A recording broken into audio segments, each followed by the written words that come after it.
A 90-year-old grandmother, walking in the sun. A power-tripping cop with a grudge. He thought she was just a frail old woman. He had no idea her grandson was the one man you never, ever cross. Steven Seagal. The town of Maple Creek was a postcard of American tranquility.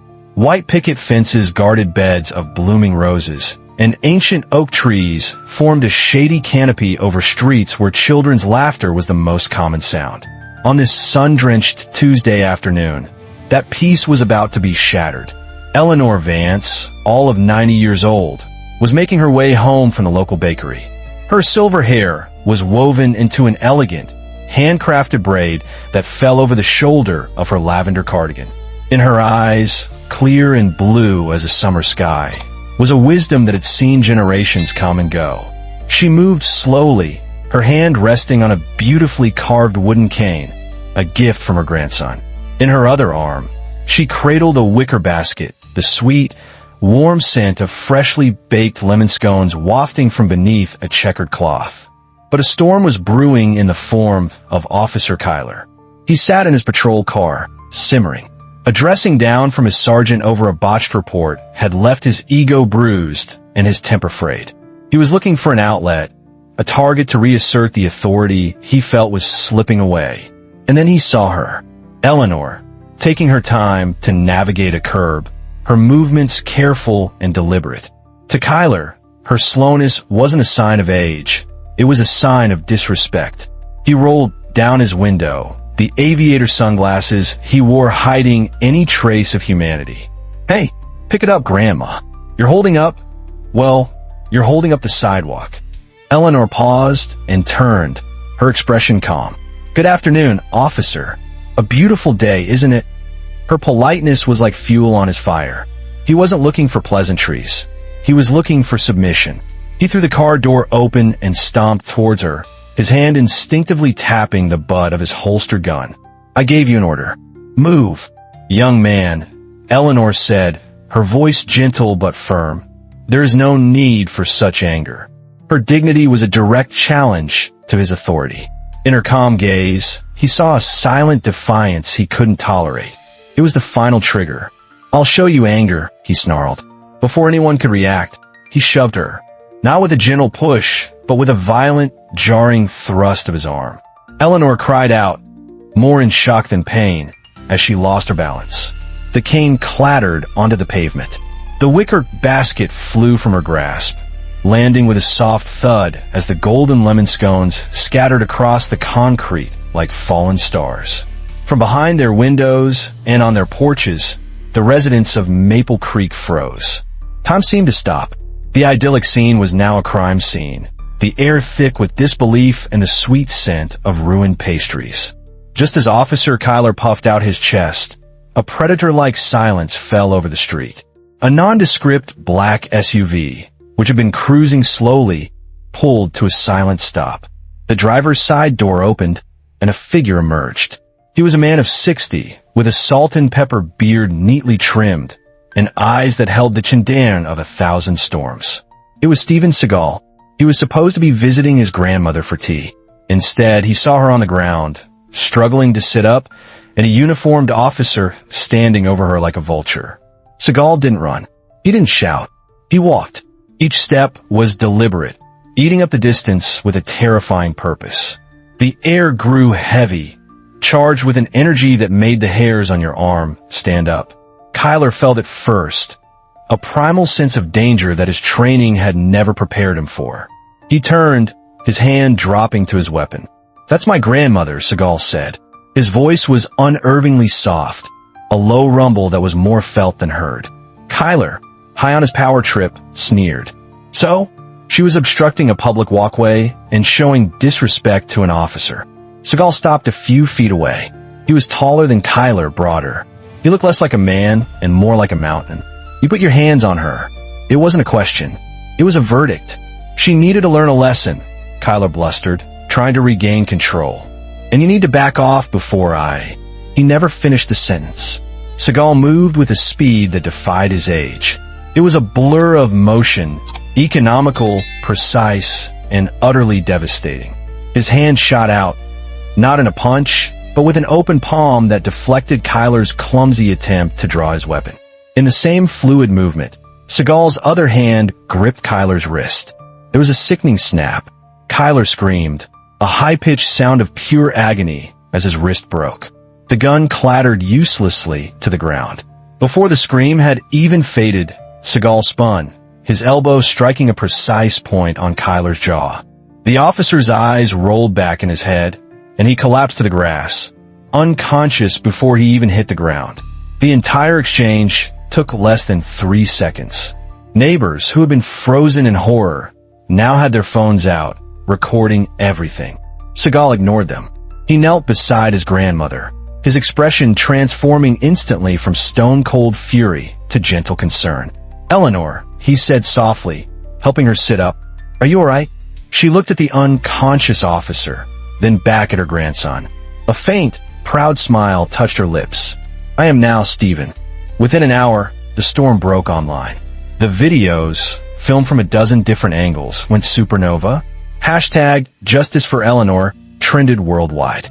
News headlines wrote themselves. Action star Steven Seagal delivers real-life justice to abusive cop, and hero grandson defends 90-year-old from police brutality.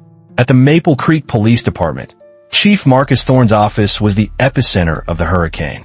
"I've got the mayor on line 1 and the governor's office on line 2, he yelled, throwing a file across his desk.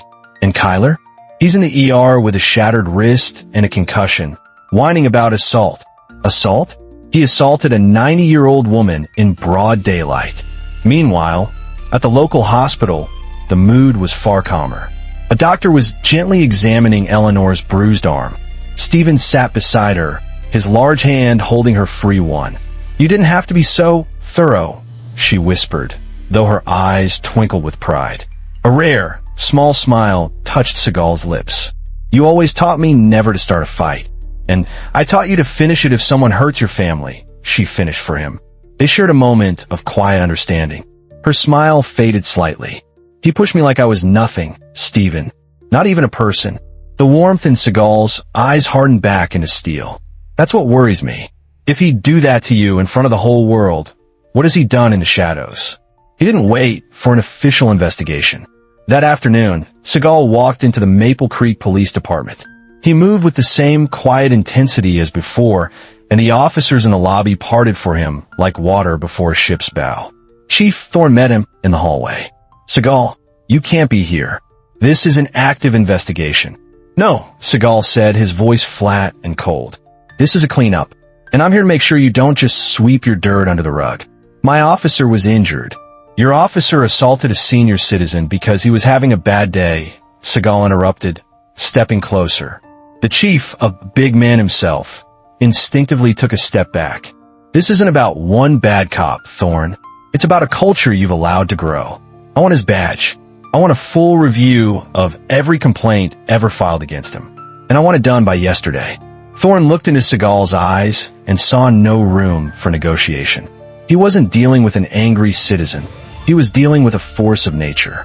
Suspended without pay, his name a national punchline, Officer Kyler sat in his dingy, third-floor apartment. The pain in his shattered wrist was a dull throb, but it was nothing compared to the searing fire of his humiliation. The television was a constant torment, playing the clip of his downfall on a loop. Pundits dissected his character, comedians made him a joke, and online forums called for his imprisonment. He scrolled through the comments on his phone, his thumb swiping through a torrent of digital hate. Thug with a badge. Serves him right. That old lady is tougher than he is. In Kyler's twisted mind, none of this was his fault. The old woman had provoked him with her insolence. The neighbors had betrayed him by filming. But the true architect of his ruin, the singular focus of his burning hatred, was Steven Seagal. Seagal hadn't just beaten him. He had stripped him of his identity. The uniform, the badge, the power, it was all gone, replaced by shame. He looked at his reflection in the dark TV screen, a broken man in a stained t-shirt. He saw weakness, and he hated it. The anger began to curdle, transforming from simple rage into a dark, obsessive need for revenge. Justice, in his mind, was not about right and wrong. It was about balancing the scales. Seagal had taken his pride, his career, his manhood. Kyler decided he would take something from Seagal. He wasn't thinking about the consequences anymore. He was past that. His world had shrunk to a single, burning objective: to make Steven Seagal feel the same helplessness and humiliation that now consumed him. As he sat there in the dark, the seed of vengeance took root, nourished by paranoia and hate. He began to plan. 2 weeks later, the media frenzy had quieted down, but the tension had not. In the secluded backyard of his estate, surrounded by a dense forest, Steven Seagal moved through a series of Aikido forms.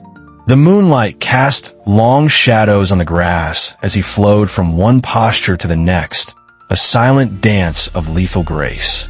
He was at peace, but not at rest. His senses were always alert. That's when he felt it, a subtle shift in the night's rhythm.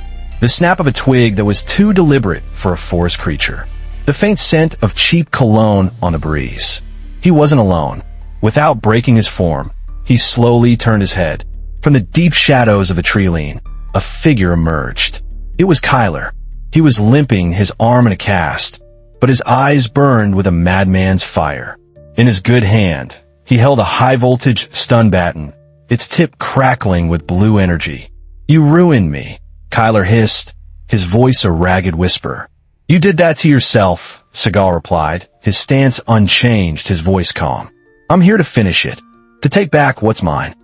"You have nothing left to take," Seagal said. With a guttural roar, Kyler lunged, swinging the stun baton wildly. Seagal sidestepped the clumsy attack with impossible ease. He flowed around Kyler like water, his hand striking the disgraced cop's elbow.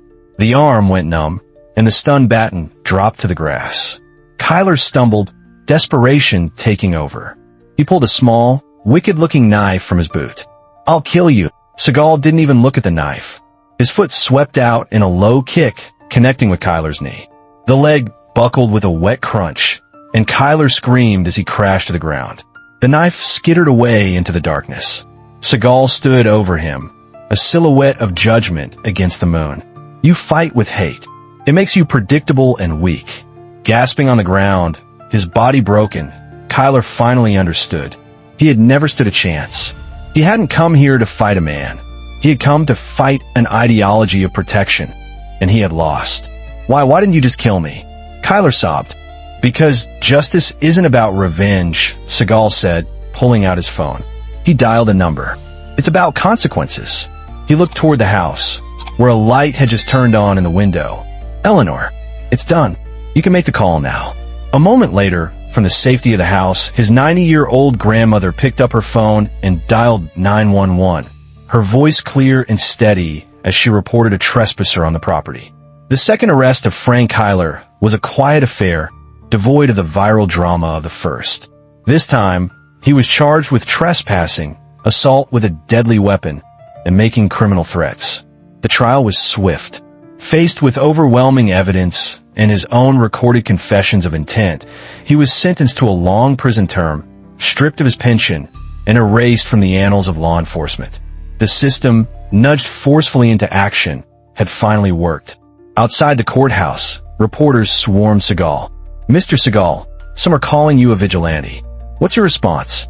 Seagal looked directly into the main camera, his gaze unwavering. A badge is supposed to be a symbol of protection, not a license for abuse. When that trust is broken, citizens have a right to defend their loved ones. "I didn't seek this fight, but I will always finish one when it comes to my family. Call what you want." Later that evening, the world felt right again. Steven and Eleanor sat on her porch swing, gently rocking back and forth as the sun set, painting the Maple Creek sky in hues of orange and purple. "You know," she said, sipping her chamomile tea, "I always knew you were a protector." "You taught me to be," he replied, placing his arm around her. The incident had left a scar on the small town, but had also brought the community closer. It served as a stark reminder that true strength isn't found in a uniform or a weapon, but in the courage to stand up for what is right, and in the unwavering love that binds a family together. The world is full of Kylers, but it is also full of protectors. How far would you go to defend your family? What does true justice look like to you? Share your thoughts in the comments below. And please, always show respect to one another. If you believe in the power of standing up for family, subscribe to the channel, like this video, and share it with someone who needs to see it. Comment respect.